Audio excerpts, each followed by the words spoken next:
America's Top Fears. Part 1. The Top 5.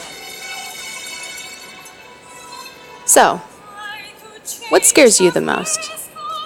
It's been long held that the biggest fear in America is public speaking. But a recent study by Carnegie Mellon University has debunked this. In the first nationwide poll on public fear, 1,500 Americans were asked what scares them, and 9% said public speaking. This means that fear of public speaking is tied with 4 other fears on the list that comprise our biggest fears today.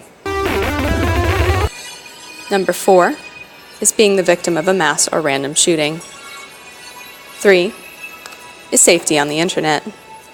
2 is being the victim of identity theft. And the number 1 fear of Americans today is walking alone at night.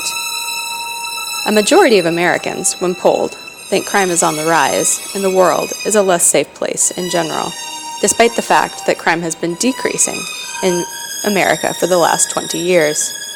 According to Chapman, criminologists frequently get angry responses when they try to tell an individual that crime rates have fallen. Part 2. Influencing factors. There are 2 things that the most fearful Americans have in common.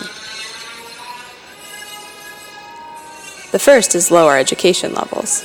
The second is higher levels of TV viewing, especially true crime and talk shows, which can lead to increased fear of all of the above, plus things like the government, phobias like heights and blood, and man-made disasters like terrorism and war. Part 3. Concerns. Fears are different from concerns, which the survey also covered. While concerns might not leave the same abject terror in your heart as fears, there are things that keep us up at night. Things like sickness, job loss, government surveillance, and general anxiety about the future. Part 4. Natural disasters.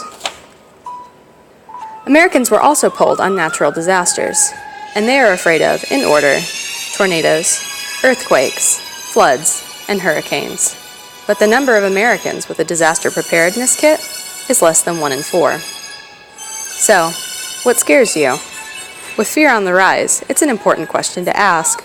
With a little preparedness for practical matters and a little less media time, your fears might not seem so bad after all. Except for clowns. A lot of people are still afraid of those, and you should be.